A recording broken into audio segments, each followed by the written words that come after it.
Welcome, and happy to have you join this 70th Friends at Home event sponsored by the Friends of the Alameda Free Library. Today we're going to be talking with the author Anthony Sattin about this book, Nomads, the Wanderers Who Shaped Our World.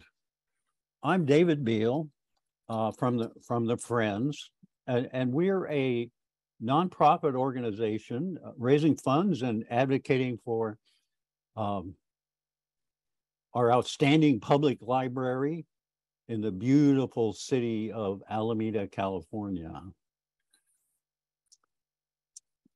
These events are free, but you won't be surprised to learn that we appreciate donations. A little later, you'll see a link for donations in the chat thread. We appreciate any donations, large or small, to support these virtual events, as well as many, many real-life programs conducted by the library itself. Before we get started, you should know that this is a live webinar and it is being recorded. It'll later be posted on YouTube. Your microphone and camera are turned off, so please use the chat to introduce yourself and to ask questions. We'll try to get to all your questions toward the end of the program. We ask that you make sure that the chat is being used respectfully, which our audiences always do. Closed captioning is available by clicking the icon at the bottom of your PC or laptop screen. If you're on a tablet, it's already on. So enough about the mechanics. Let's move on. Anthony Sattin is the author of several acclaimed books of history and travel. They include The Gates of Africa, which was about the Western explorers' search for Timbuktu, Winter on the Nile, about Florence Nightingale's 1849 romantic and spiritual adventure on that river, and The Young T.E. Lawrence, of course, about the man who was later known as Lawrence of Arabia. His journalism has appeared around the world, including in the Wall Street Journal, Sunday Times, and Al Jazeera. He's a fellow of the Royal Geographic Society and a contributing editor to Condé Nast Traveler. Drawing on wide-ranging research and recent discoveries in Nomads, he describes forgotten co-creators of our modern world. In this sweeping history, he shows how the founders of the great nomadic empires were anything but uncivilized barbarians, as they have often been characterized in Western writings. The London Times described this book as one of beauty and beguiling rhythm that offers unsettling questions about our present-day world. He lives in London, but he's joining us today from Bruges, Belgium. So please welcome me and welcoming Mr. Anthony Sattin to our program. Anthony, thanks for joining us. Thank you, David. Can you hear me over there? Yes, I hear you fine. Good. Yeah, pleasure to be here. Yeah. Since our audience is mostly American, they may not be familiar with your career, as familiar maybe as the British are. And I was wondering if you could give us a bit of background in your history and so forth. Sure. Yeah. Well, I started out writing fiction. Actually, I did this great master's class at the University of East Anglia in creative writing, which was run by Malcolm Bradbury, and it has people like Ian McEwan and Kazuo Ishiguro, graduates from there, and me. And so I started out imagining I was going to be, a novelist, and I was a novelist for a while, but I got very, very skinny and very sad sitting in a room. So I devised a book that was going to take me around the world, and have some adventures. I was in my late 20s and thought it was time to have a bit of fun. And out of that has come this whole career of writing nonfiction, both in books and for a newspaper. The Sunday Times very soon after that asked me if I would go traveling for them, which was a pleasure. And in those days, this was in the late 1980s. and it was a very different thing to travel writing now. They basically asked where I wanted to go, and how much money I needed, and off I went for 3 weeks or a month or whatever, and I'd come back with the story or two or whatever. And at the same time I was writing books, and out of that has come partly this fascination with Egypt, which I passed through on the second story I wrote for the Sunday Times. I met the woman who then became my wife, moved to Egypt, and I've been trying to leave the place ever since. I mean, it's one of those places I can't get away from. So even in Nomads, I managed to get ancient Egypt into it. So, and so I spend my time writing and traveling in Egypt, and I will write another novel at one point, but I'm just having a good time writing. And actually, for me, it's not really important whether it's a novel or a non-fiction or a history or a biography. It's about telling stories, and I hope that comes across. Yeah, yeah. I was thinking about the Nile business earlier today, and the fact that everything I know about journeying on the Nile comes from Agatha Christie, So well, that's she knew what she was writing about. She was the wife of an archaeologist, and so she was hanging around there quite a lot. And so yeah, she was writing from firsthand experience. Right. Yeah. Well, I want to say that I was just really impressed with the ambition of this book. I mean, to tackle 10,000 years of what is largely unwritten history, to me, is quite an achievement. So I was wondering, like, what really got you going on this particular path for this book, Well, I've had Nomads in my head ever since I was a teenager. I was brought up in England, and where we don't have nomads. And but when I was as soon as I left high school, I went to the Middle East, and there you meet Bedouin, you meet other nomads, and so really from then I've been thinking, I studied history at high school, and I thought it was so strange that nomads are not in the stories, or if they are, they're there as we can usually name check 3, and that's Attila the Hun, Genghis Khan, and Tamburlaine or Timur. Yes, right. And they're all the bloodthirsty killers of history. And the more time I spent in the Middle East and North Africa, and that's been quite a large chunk of my adult life, you become aware that actually nomads are part of half the story, even now in places like Egypt or Mali, where I went to research the Timbuktu book.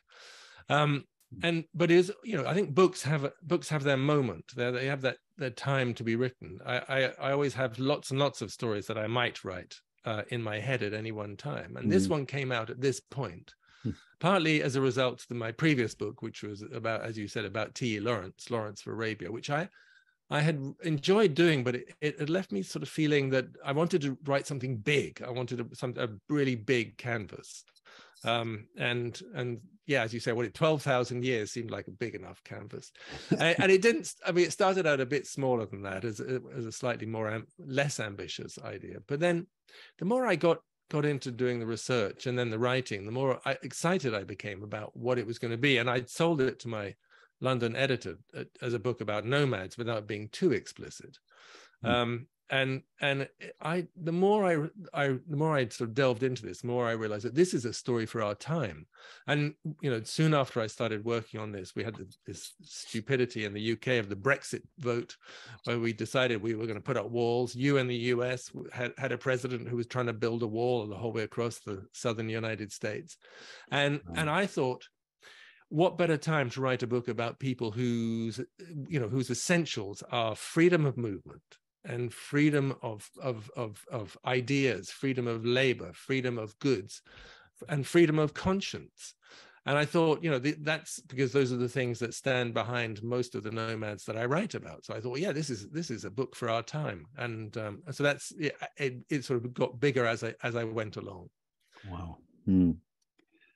Yeah, you divide history into sort of 3 what you call acts, I think. the balancing act and the imperial act and the act of recovery.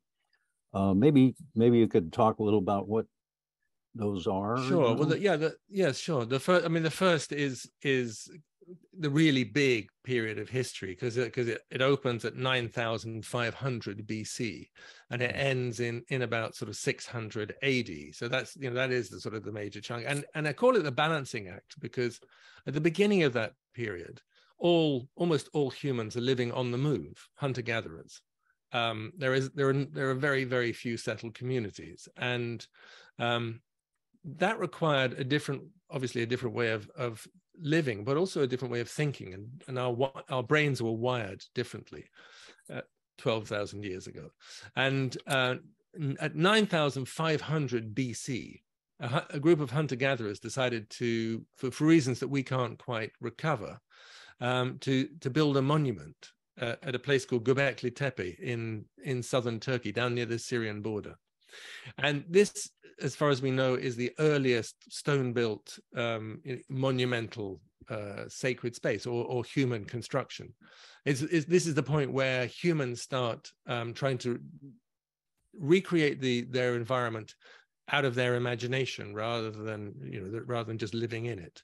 And so this is a series of circles, stone circles, T-shaped pillars, about 10, 12 feet high, 12 of them in a circle, two bigger ones in the middle, straight cut limestone pillars carved with humans and animals, and not just one circle, but lots and lots. I mean, they're still excavating it now. It was only discovered in the 1990s.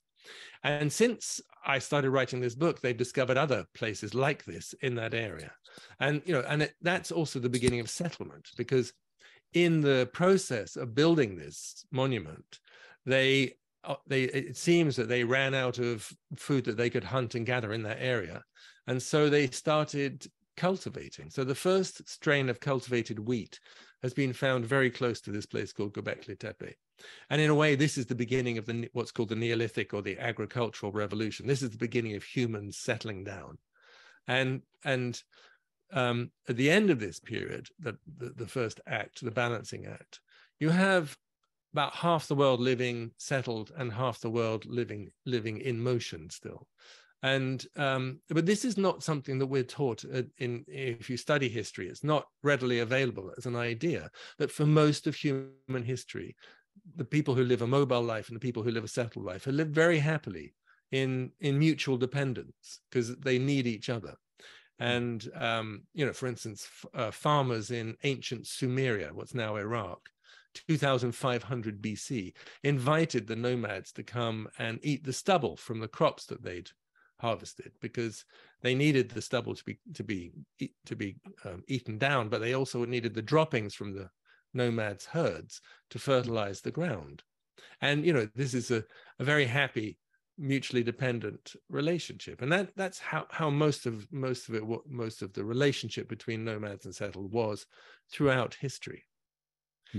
The second period is I call imperial, because this is the period of the great nomad empires. It starts with the Arabs, with the Prophet Muhammad, 640s, comes out with this new religion, and out of that comes this huge outpouring of energy, nomad energy, out of Arabia.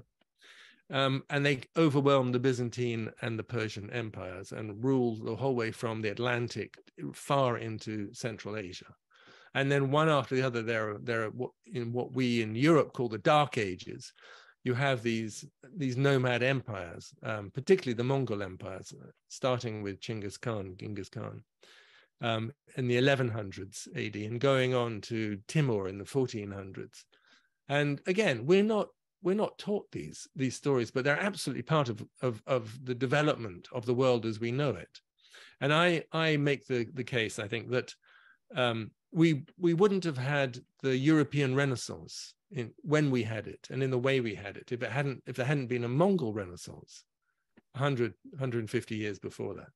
And these beautiful cities, places like Samarkand and Bukhara, extraordinary, beautiful places that are still wonderful to visit. But out of that came, and because of these people, because of the Mongols, we had paper, we had cut the compass. We had gunpowder in Europe, and those are the things that, in a way, we weaponized, in a way that the Chinese, who'd invented them in the first place, had not. And then comes the third part, because really, when there's gunpowder, when there's cannon, when there's repeating rifles, the hopes of a new nomad empire are really over, because nomads don't adopt that sort of technology. And so the third act is called the act of recovery, because nomads very quickly after this, the age of reason, as it's called, the 1600s, you've had the voyages of discovery, and out of that out of the contact with the Americas and with India comes a whole new way of looking and a whole new way of trade across the oceans. And nomads disappear completely. So in 1750, when Dr. Samuel Johnson writes the first English dictionary, the word nomad is not in it, because it's fallen out of use. It's entirely irrelevant, because nomads are not part of his vision. And so this final part of the book is called an act of recovery, because there are people, and I'm just one of them, but people like Thoreau in the United States, Henry Thoreau, and Bruce Chatwin in the 1970s and 80s, and around people, lots and lots of people throughout this period from the 1700s onwards, who go looking for nomads. What happened to them? I mean, famously in the United States, the people who made the movie King Kong, the original King Kong, in the 1920s. Yeah. The movie they made before that was following the migration of a nomad tribe in what was then Persia, Iran. And because for them this was a thing of wonder. They couldn't imagine that people were still living, as they call it, as they were in the first chapter of humanity. Right. That's the book sketched out for you. Yeah, right. Now I have no more questions for you. That covered it. All right, well, we'll just go home then. No, that's I have a few. One, in writing this, you had to sort of piece together, sort of I would say kind of accounts from the sidelines of these great empires, like Herodotus. He knows a little bit about it, and other historians, but a lot of it comes from oral histories, right? I mean, we're talking the Quran itself and Homer. In other words, I think back in those days, people were trained to pass their histories along in a way that we're not at all now. I mean, Google is probably going to reduce our brain power. Google has been terrible for all of us. Google Right. has been terrible for our memories. Yeah, that's what I'm saying. We no longer, yeah, exactly. We no longer have to remember anything. We just Google it. Yeah. But there was a time, and some people still have this ability. There was a time when we all had the ability to remember immensely long and complicated narratives, right. Word perfect. And remember that, yes, you mentioned the Quran. So the Prophet Muhammad was famously illiterate. So when he received this religious text, very, very long and complicated text from the archangel, we all had this ability to, I'm sorry, there's a huge storm going on outside and the internet is all over the place here in Bruges. Oh, boy. Yeah, it's a climate change thing, I think. But you've all seen quite enough of me.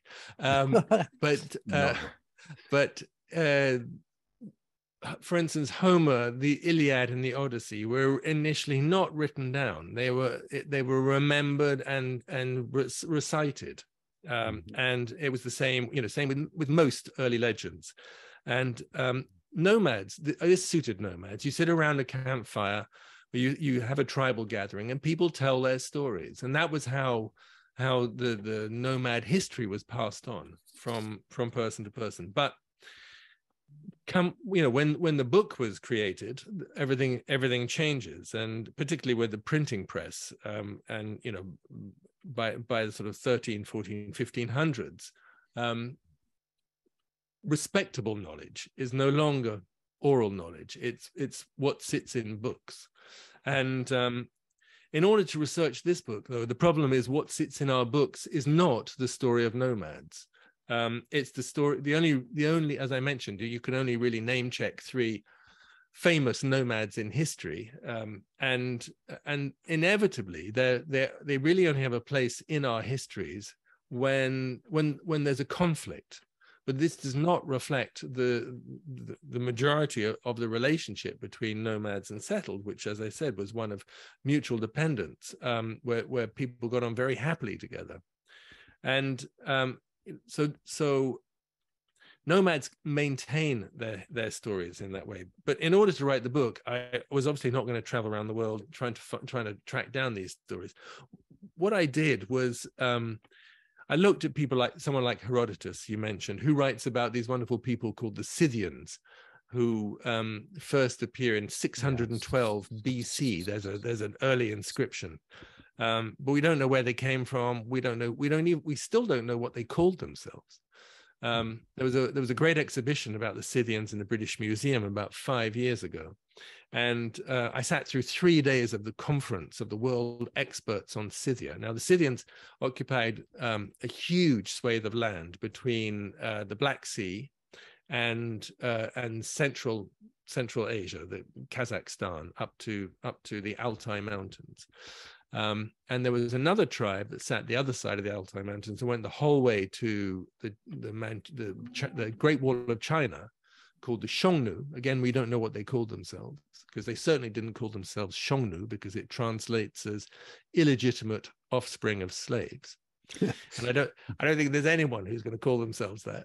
And so you have these two tribes, and all we can say is really what archaeologists have found. What the burial mounds. These people never built cities.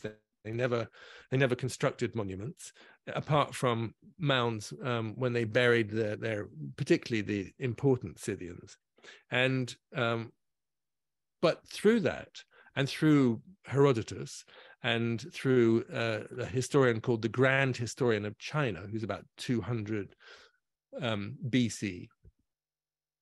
But with these sources and a couple of other people around that time, because the Scythians became quite well known. I mean, there were Scythian archers in ancient Athens, for instance, where the Greeks laughed at their habits, because Scythians like to drink. And whereas the Greeks drank their wine diluted, the Scythians would drink it undiluted. And so there was this phrase, drunk as a Scythian, in ancient Athens. And they also liked to smoke a bit of marijuana. So they would, Herodotus writes about how they built a tent and they put a burner in it and they shoved a whole lot of this weed on it, and they all sat there and sort of rolled out about 15 minutes later, giggling. But this was part of a religious ritual which Herodotus had not appreciated. But what's extraordinary about these people is, so we know about ancient Rome and the glory of the Roman Empire, and we know quite a bit about Han China, the great ancient Chinese empire. And between these two was about 6,000 miles of nomad territory. And what we can say from the burials, whether on the eastern side or the western side or the northern side or the southern side, is that these people were connected, because you find the same things in their burials the whole way across this vast territory. And so they wore Chinese silk, they sat on Persian carpets, they wore jewelry made in around the Mediterranean. They lived what for that time was a relatively civilized, wealthy life. But we can't say any more than that about them. We can't say what their values were, for instance, except we do know that they, as I said, that they didn't build. So there's a lovely story where the Persian emperor Darius goes after the Scythians, and he goes with an army of 700,000 soldiers, and he chases them across their territory, and they keep on moving.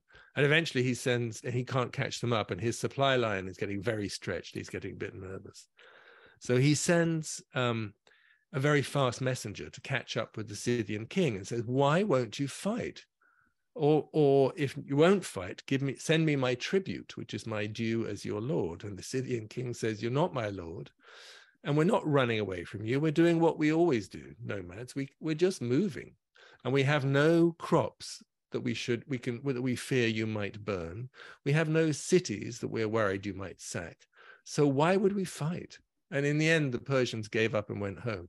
And I think there's something in that sort of idea of living lightly and on the move, which had its appeal then and still has its appeal now. Yeah. One thing I wanted to make sure I went back to a little bit is you mentioned that among the attributes of the nomads was the freedom of conscience. And I was wondering if you could talk a little bit about that. Certainly. Well, I mean, I'll get on to the Mongols in a minute because we know a lot about them, but just a word about Arabs, because very often there's a prejudice against Muslims who are very often reported to have forced people to convert to Islam in the early days, and that's absolutely not the case. They were not converters initially, but what they did do was tax people who were not Muslims in the territory that they conquered, and it very quickly became expedient for a lot of people to convert to Islam. But the Mongols are in a way, much easier to talk about, because we know that they were very happy to welcome Christians, Muslims, Buddhists, Hindus, animists. It really didn't matter. And so in their capital, which is in modern day Mongolia, a place called Karakorum, we find various churches, or the remains of various churches, and other temples of other religions, Jews and everybody else. It really didn't matter. That was not the important thing. What was important to them was this idea of open borders and freedom of movement, because that was what nomads needed. When for instance, in the 400s AD, so let's jump back a bit in time again, with the Huns, I mentioned Attila the Hun, who was this famous warrior. I mean, he himself was probably not a nomad, but he definitely came out of a nomadic tradition, and he honored that nomadic tradition by living in a tent. I mean, he conquered lots of cities. He didn't want to live in any of them. He amassed great wealth, but he still insisted living the life of a simple nomad. His guests dined off gold plates.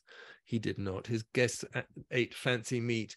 He ate plain either raw or lightly grilled food. So, and the only reason that Attila has the reputation he has is because the Romans kept on reneging on the agreement that they'd made, and the agreement was that there would be trading posts where the nomads could trade with people from the Roman Empire, and the Romans kept on closing the markets. And each time they did it, Attila attacked, and eventually, he and his people brought down the Roman Empire. I mean, it wasn't what they intended to do. That wasn't his mission at all. His mission was merely to keep the markets open. Wow. But this idea of, this is really important, because out of this freedom of movement and freedom of conscience comes the free flowing of ideas and objects and inventions. And it's these moments, and it's not just the time of the Mongols, it's throughout our history. It's when our borders are open and our minds are open that humanity that we are flourished, that things move forward. So in a way, I mean, someone, I can't remember who, one reviewer called this an ode to mobility, this book of Nomads, and in a way it is. It's my insistence, as I said, is my Brexit protest, but it's also it's also an insistence that it's only by being open to each other that things will move forward. And we need that now more than ever. I mean, I don't want to get too preachy about this, but I think, I think we need some solutions. Yeah, absolutely. Well, that actually brings me to my next question, which was, in your book, you point out the role that women played in some of these great empires. Wonder if you could expand on that a little bit.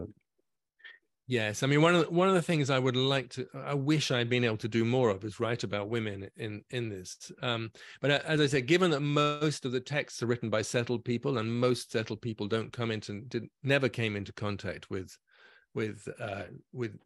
female nomads, it's been very difficult. But there are some. So, for instance, there's a great Byzantine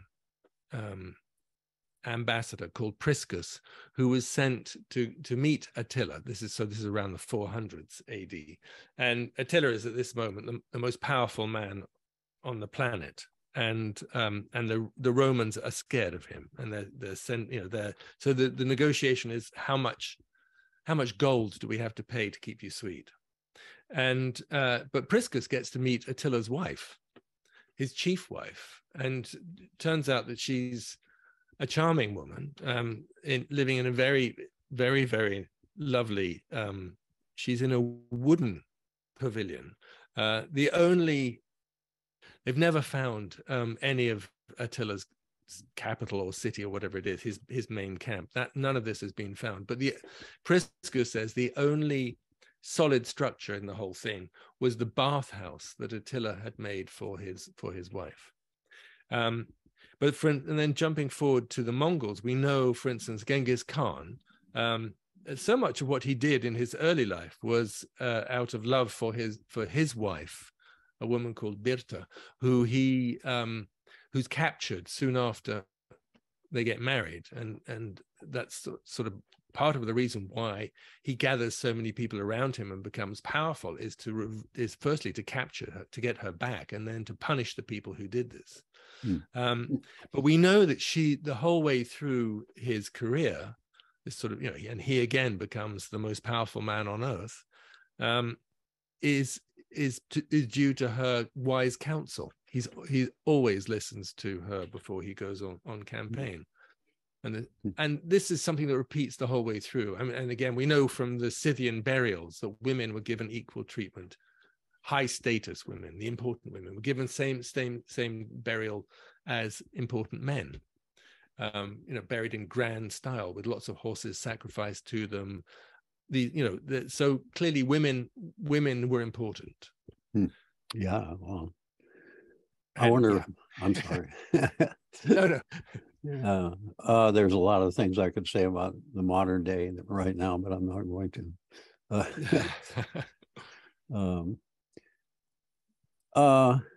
What if I name dropped a couple of names here and you might want to say something about? I'm thinking of you are, in a way, with this book, kind of are following in the footsteps of a fellow named Klaus Schmidt. Oh, yes. I'm wondering if you wanted to talk a little about the kind of persistence he had in investigating some of these matters. Well, Klaus Schmidt is the man who discovered Göbekli Tepe. He was a German Neolithic scholar, and he and a whole team of German archaeologists have been brought into Turkey to do some salvage archaeology on an ancient site that was about to be flooded by a dam. And when everybody else left, he stayed on, and he was wandering around, and he came across this place that he immediately recognized was more important. I mean, it was a site that was known. There were sort of blocks that could be seen on the ground. Everything was covered. But he recognized that there were flints all around the site that had not come from there, which he understood this is how Neolithic people shaped stone. And so he reckoned that it was going to turn out to be a Neolithic site that was buried under the ground. And this was 1995, and it turned out to be Göbekli Tepe, which, as you know, as so many important archaeologists have pointed out, Göbekli Tepe changes everything we understand about early history, and will continue to do so. They're still excavating now. I mean, unfortunately, I met Klaus Schmidt in 2014. But unfortunately, soon after our meeting, he went back to Germany. It was in the summer, and jumped into a swimming pool and had a heart attack and died much too soon. He'd worked too hard. But there are many people I'm following in this book, and one of them we could maybe mention is Bruce Chatwin, who was, he seems to have dropped out of favor a little bit. But when I started writing, and certainly when I started traveling in the late 80s, he was really, he was really the man who inspired me and my generation of travel writers. And he had been an expert at the sales room Christie's. But in his late 20s or early 30s, he claimed he started losing his eyesight. And his doctor told him to go and stretch his eyes on big landscapes. He went to Sudan, traveled with nomads, and in a way, as he says, never came back. He devoted the rest of his life to writing. And his first book, and in a way, the book that he kept on trying to make work, was a book that I thought, when I started working on my nomad book, was going to be a great help to me. It's called The Nomadic Alternative. And it was commissioned. This was supposed to be his first book, and he worked on it for years and years and years.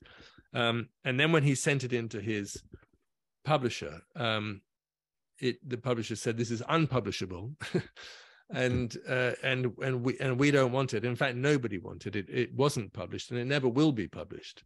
It's just not a very good book. But it inspired. Bruce Chatwin's great work is called The Song Lions, and there's a whole central section of that's come out of his first book. But in a way, my book sort of leads on from Bruce Chatwin's The Nomadic Alternative. And I was very happy when one reviewer said, that Chatwin would have loved it, because in a way it's the book that he didn't get to write. His book was a first book, and first books are very often overwritten. There's you end up putting, unless you're very careful, particularly with nonfiction, you end up putting everything into it. And as readers, we know that that's not what you need. And so I'm happy that I've come to my nomad book at a greater age, after 30 however many years it is of writing, because I couldn't have written this narrative as a young man. I didn't have the skills or the experience or the confidence to do it. Wow. I'm going to mention that the bibliography of this book is 10 pages of very small print. So you clearly did an immense amount of well, it was 8 years of my life from start to finish. Right. Yeah, I was going to say, it seemed like that must have been it, since I think the Lawrence of Arabia book was about 8 years ago, right? More or less. Yeah, exactly. 2014, 15, yeah. 2014. Yeah, right.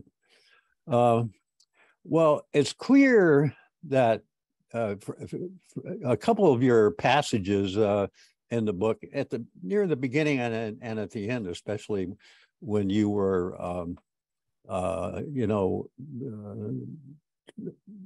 sort of being with the Bakhtari nomadic people.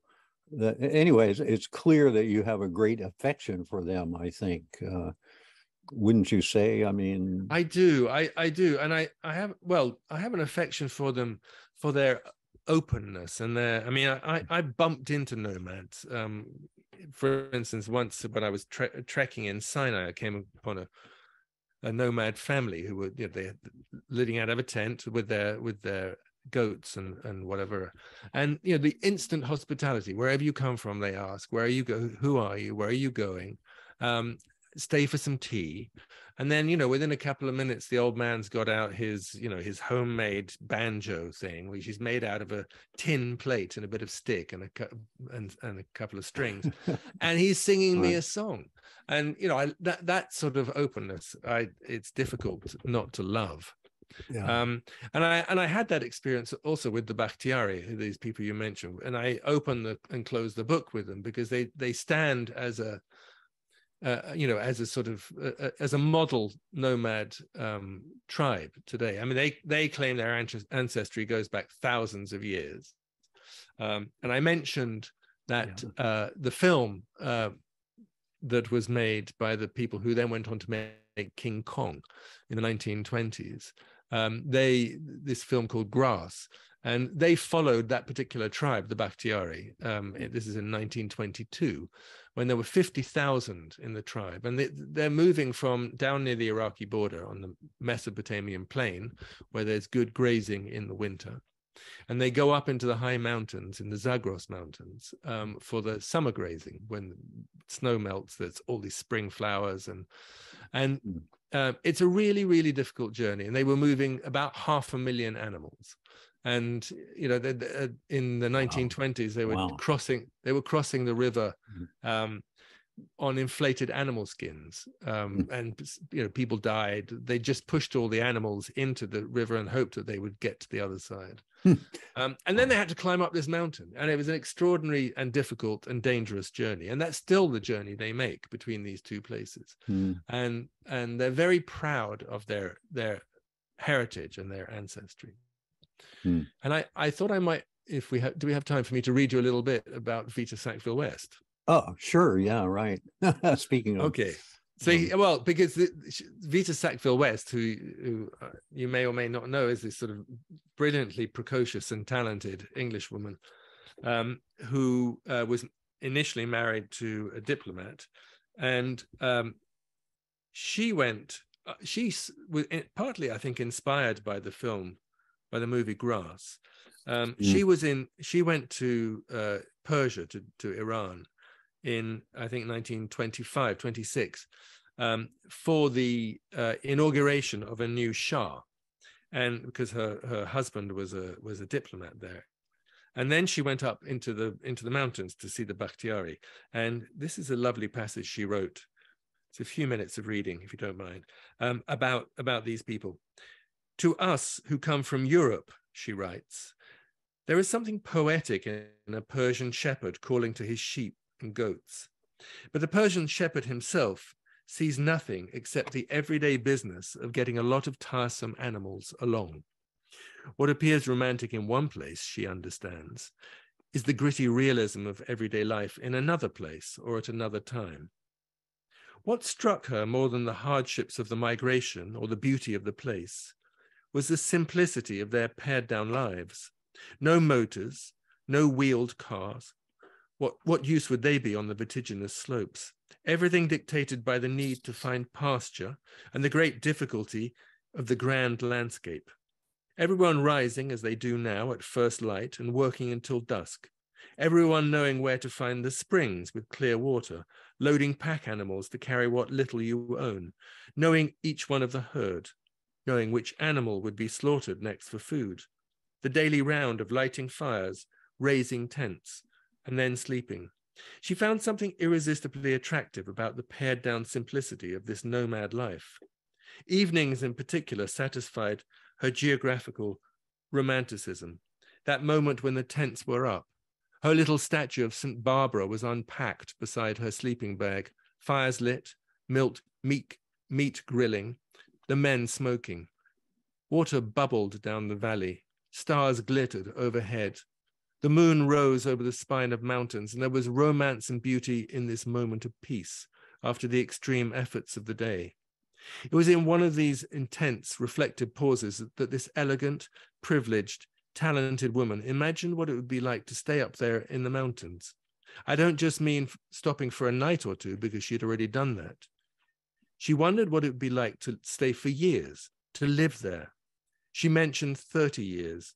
Time enough to know the cycle of each plant from seed to blossom, to know each twist in the path, each rock in the mountain, each member of the tribes that would pass twice a year on their way up and down in search of grass.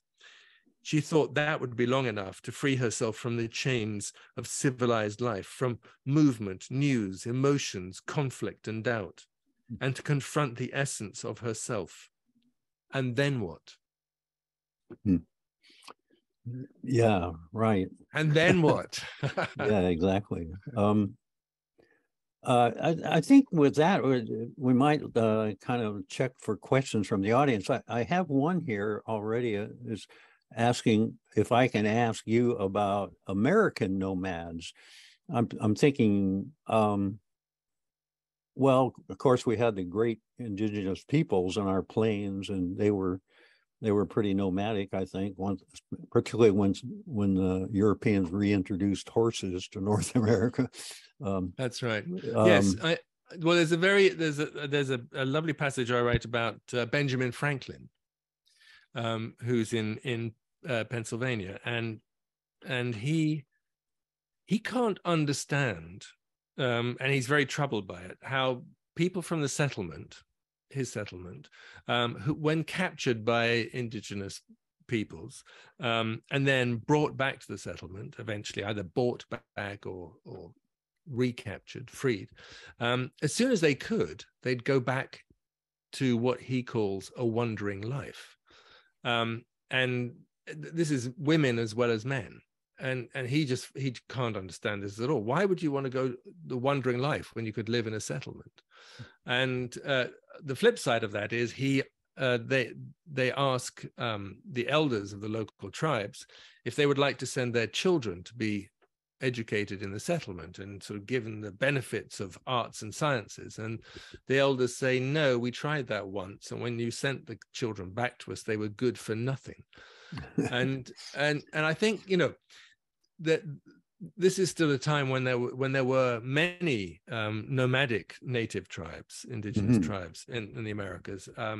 Not all indigenous peoples were nomadic, but there were big nomadic confederations, and many of them moved up and down with the bison herds as well. That was part of their nomadism. But yes, their days are obviously numbered as soon as things like the Gatling gun and the Maxim gun are invented. And in a way, I write about how you know, the Little Bighorn is the last stand for the nomadic ideal as well, for this freedom of movement, because one of the things that happens after the Louisiana Purchase is that the nomadic peoples find themselves increasingly confined, unable to move. And certainly what happened as a relatively recent Californian governor put it, was genocide. And that was the word that was used. And it has been very terrible. And again, Henry Thoreau writes about this. He set out to record as much as he could of Indian life and Indian knowledge in his Indian notebooks, which are published. And he saw the inevitability of it, that the organization and determination and what was called the manifest destiny of the white man in the Americas was inevitably going to end not just the nomadic, but the freedom of all indigenous peoples. Well, you know, just as your book, I think, opens a lot of eyes to different cultures. There's been quite a movement recently. As you mentioned our governor talking about the genocide, particularly here in the Bay Area. We've had a lot of movement in recognizing some of these cultures and getting away from our sort of Eurocentric view of our heritage. For example, right here in our beautiful little city of Alameda, we had a park named Jackson Park. And guess who that was named after? Probably one of the most suppressing American presidents we ever had regarding indigenous peoples anyway. So we renamed that park, and it's now Chochenyo Park. And that's the name of the band of the Ohlone people that lived on this island for all these years. So we're starting to see some of this, but I think there's a great deal more that needs to be seen and acted on. Well, I think, but I think we are, some of us, on a journey, and I think it is one that with luck will change many people's perceptions. I think, for instance, there was some very interesting research done at Northwestern University that I write about, which looks at. Are you still hearing me, by the way? Yeah, we're hearing you fine. Okay, I think good. I am. Yeah. Which looks at they identified in successful nomads in East Africa a variant gene, and this particular genetic variant is only found in successful nomads in this one tribe called the Ariel. They identified that same variant in children in the United States who were diagnosed with learning disorders. And the implication behind this is that I mentioned that 12,000 years ago, we all lived on the move, and it requires a different way of thinking. And the implication is that maybe these children sitting in a classroom being asked what 1 + 1 is, are simply not wired to provide the answer of 2. It's too obvious, and it's also so much of our education is narrowing. There's a single answer to things, right? Whereas nomads are required to come up with a diverse way of thinking.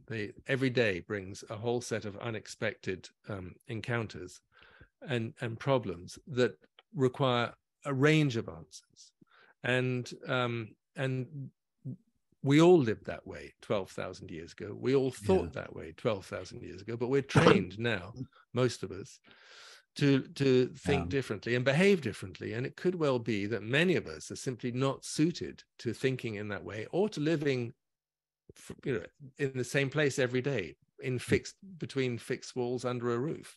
There are many thousands of people in the United States, for instance, who live in what's called wheel estate rather than real estate, who live a mobile life, and the movie Nomadland captured that perfectly. This is not, these people are not freaks. They're part of what needs to be a wider debate about how we live and how we and also this taps into, while the storm is still raging out of the window here, taps into what we've done to the planet. And what we can learn from nomadic people who never gave up on their understanding that we are absolutely dependent on our planet, on the natural world. I mentioned there's this British philosopher, Francis Bacon, in the early 1600s, who talks about that God gave us the right to dominate nature. Well, I think we've discovered actually that it's not up to us to dominate nature. Science hasn't allowed us to do that, or if it has, it's come with a massive cost. Back on the question of the Native Americans in California, one of our viewers writes that the University of California's law school is the UC Hastings College of Law. They're changing their name, and I don't know if you'd heard about this, but it turns out that this guy Hastings was like an advocate of genocide. I mean, of the extermination of the native peoples of California back in the 19th century. So there's quite a little.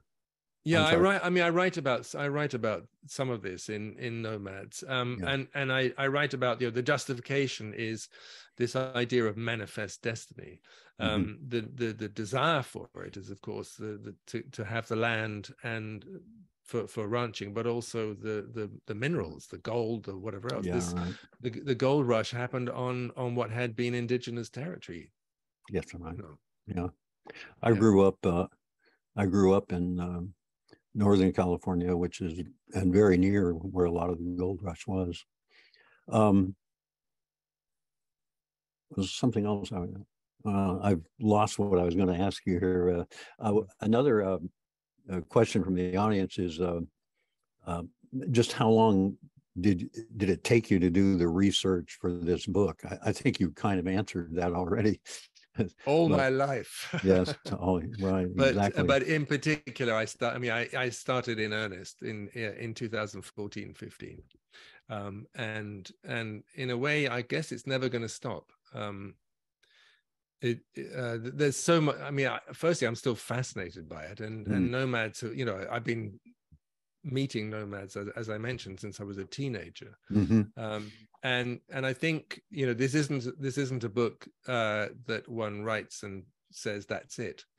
I think it's going to be with me for a while. I remember what I was going to mention a minute ago. I used to own a recreation vehicle myself, and the one thing I would say about it is it's really damned inconvenient, you know. In a lot of ways, when you're used to being settled, it's going to take some adjustments to become more of the nomad sensibility as you're talking about. Yes, but anyway. I'm not advocate. I mean, I'm not saying it has to be either or, and I'm certainly not putting down either the attractions or the extraordinary achievements of settled people. Yeah. But I mean, I think we need both, and I think, as I say that, I think nomads, particularly, you know, pastoralists, people, the nomads moving with animals, do have things to tell us about how we might regard the world around us. Yeah.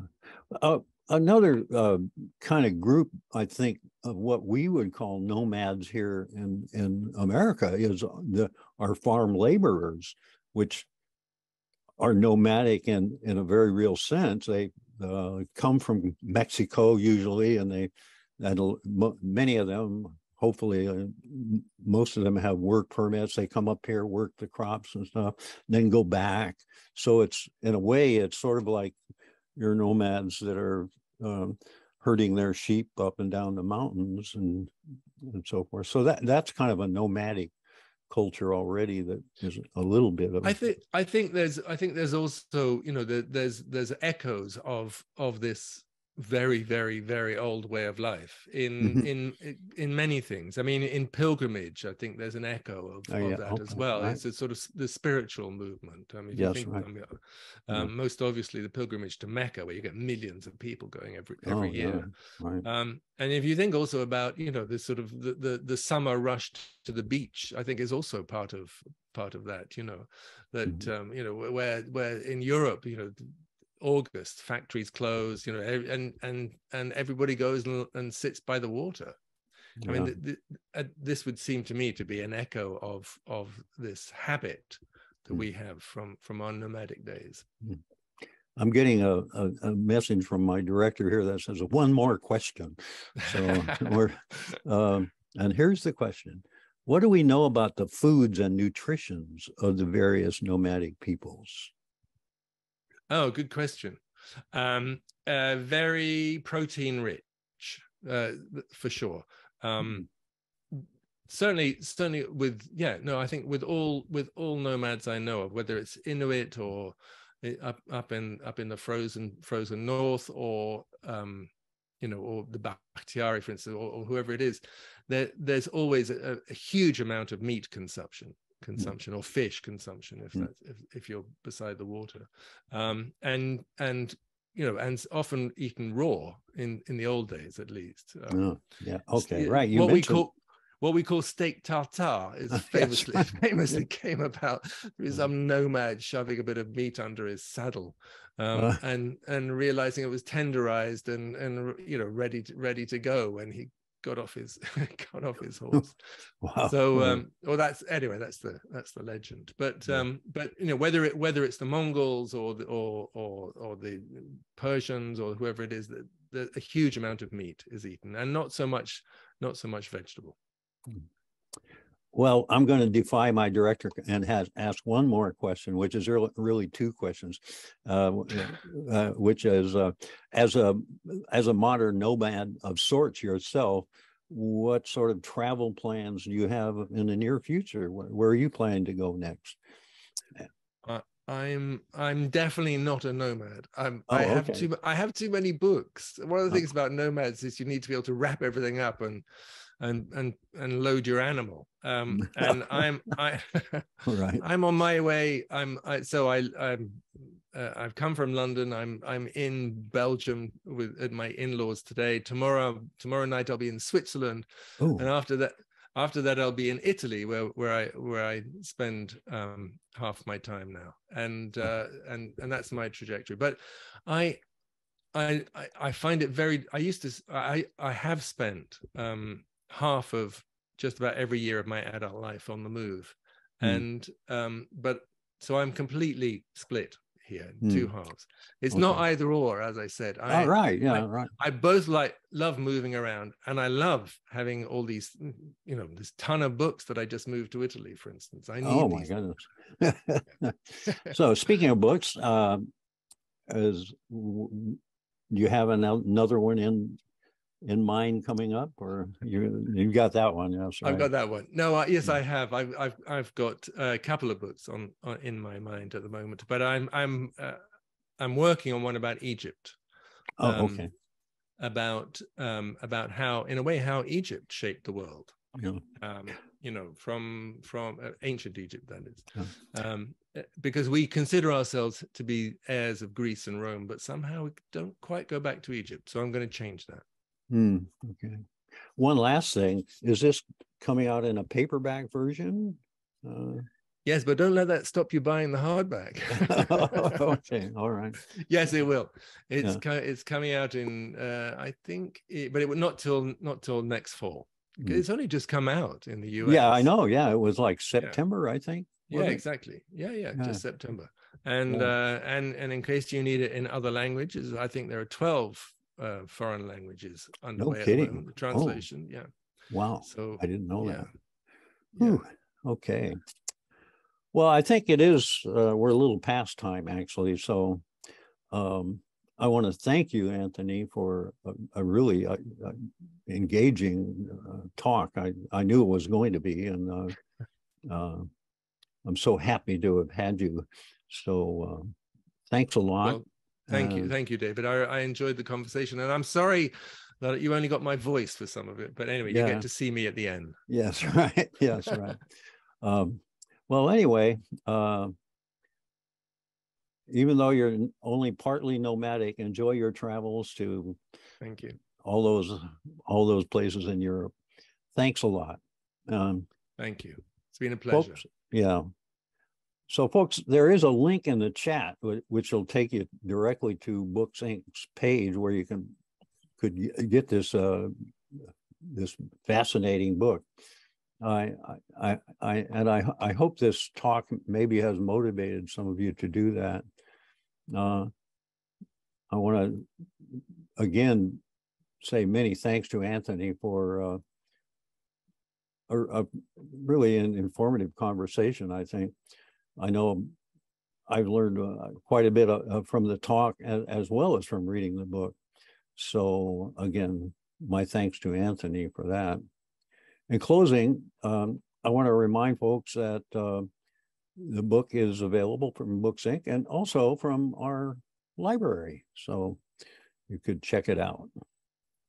Also, a reminder, you might consider a donation to the Friends of the Alameda Free Library at alamedafriends.com or through the link that's posted in the chat. It will help us to continue to produce events like this one.